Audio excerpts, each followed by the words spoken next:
I've always been wary of what I eat. Today I'm going to take you on a journey and ask just how much care we put into the meat we eat.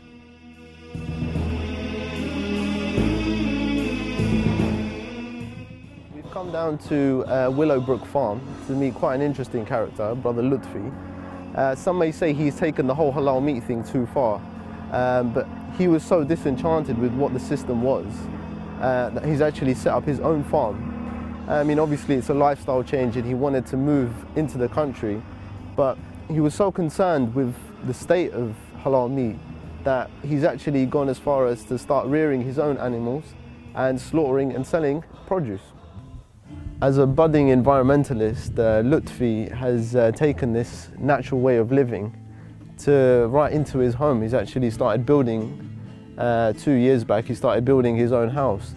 It's made of just straw, clay and sand. Upon first meeting Lutfi, it was very clear that he had a great care for the environment. And after showing me his natural house, he showed me a nature-friendly bathroom. It's basically constructed on straw bales. Okay, and then you've built the toilet as a normal toilet.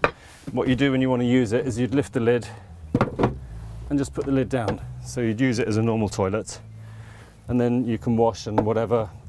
When you're finished, what we tend to do, we've got some wood chip, so we'd get a scoop of wood chip and just put that into the toilet.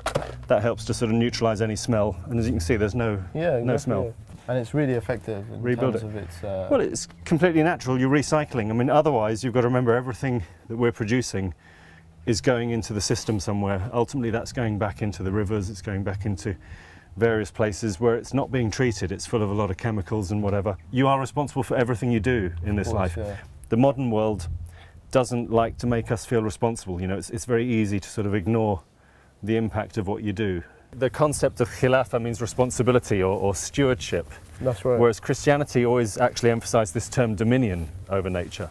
And you had the sort of control. Yeah, so the colonial experience in Africa was a sort of scramble for resources. We all know from our history that idea that man should control nature, and I think that gave way to the sort of approach of science.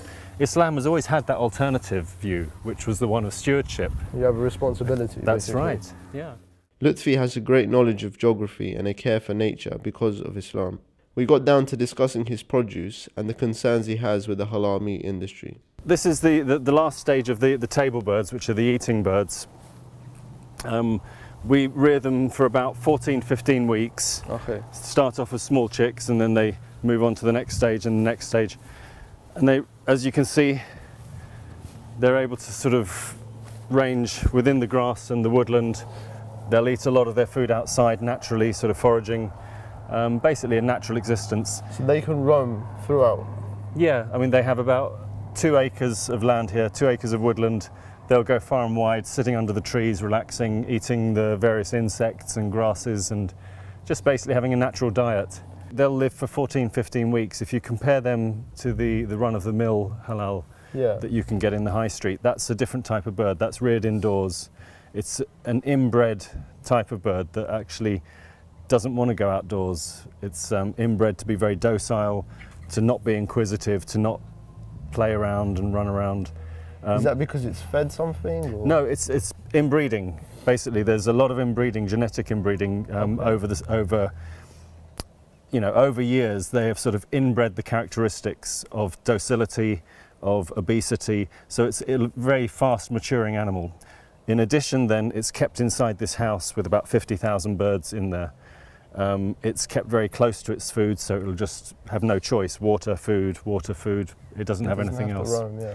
So ours will go for 15 weeks compared to 4 or 5 weeks. And they're arguably even bigger at that point. And they can be bigger at that point. Lutfi's concern regarding a lot of the produce we consume definitely got me thinking. How much care do we really put into the meat we eat? What comes to mind initially is the fact that you don't have any control over what it is that you're consuming from, say, the local butchers, or even now the major supermarkets stock halal meat, right? So, you know, has that chicken had a defect? Has it had a broken limb, etc.? You don't know these things. You have no idea. You just got the product at the end. You have no control over it. I don't know, man. Sometimes I don't even like coming to places like this because the responsibility then comes onto your shoulders because you can't ignore what you know, right? I think too often we get stuck on the point of slaughter. You know, like my shari'i responsibility is the point of slaughter. Was it facing the Qibla? Did the guy say Bismillah? Was the tape player on? And it's done. Yeah.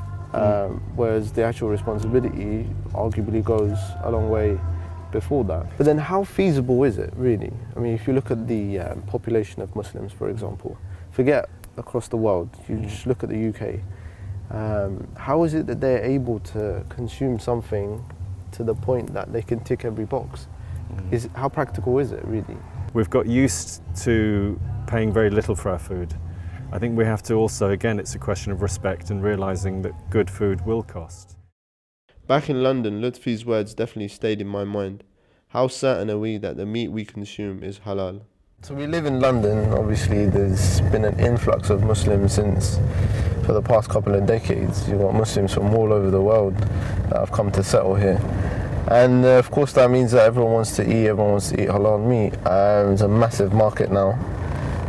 You've got butcher shops from all over. In fact, they say that there's more halal butchers than any other butchers in London itself, if not the UK.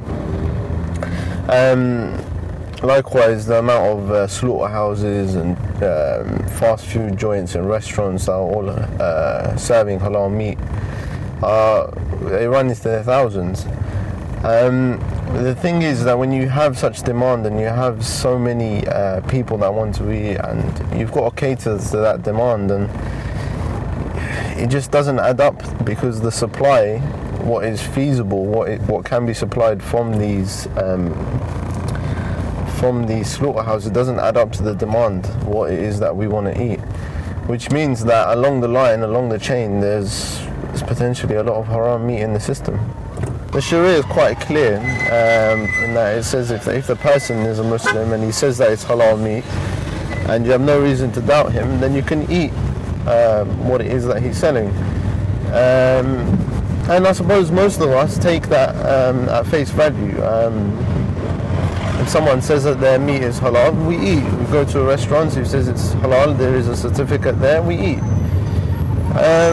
But the more research you do, the more digging you do, you find that, you know, maybe it's not as simple as that. You know, fundamentally, the amount of meat that is supplied in the chain doesn't add up to the amount that is actually consumed, which means there's potentially haram meat in the system. That's the whole point. I mean, we need to be a bit more aware of what it is that we're putting into our mouth. Following the trip on the farm, I was quite intrigued by what Brother Lutfi had to say. To find out more, we organised an interview with Brother Masood Khawaja from the HFA. I was President and CEO of Halal Food Authority up to about 3 months ago, but I'm now on what they call gardening leave because I have taken retirement from that. But alhamdulillah, what I have decided is this, that a Muslim never retires. So what I have done is this, that I have now opened up a consultancy to see that it is not for any other purpose, but for the purpose of independently to make Muslims aware that what is required by Muslims as a duty when we mention halal and zibah. And what is it that we have to consume? What does halal mean? And halal is not only in food or in meat and poultry. Halal is in everything which we Muslims do perform. Meaningly, Allah subhanahu wa ta'ala has mentioned something is halal for you, something is not halal for you. Something is even halal for you, but you cannot have, let's say in the coming month of Ramadan, alhamdulillah, food and meat, poultry will be halal for us, but at a certain period we are not allowed to eat. So this is the understanding we have to have. We have a standard. I mean, I'm speaking on behalf of HFA now, because I shouldn't be speaking on behalf of HFA, but we have a standard, and that standard is followed. And that standard is followed from the farms, slaughterhouses, distribution sections, cutting plants, and up to the table of the Muslim consumer of halal meat.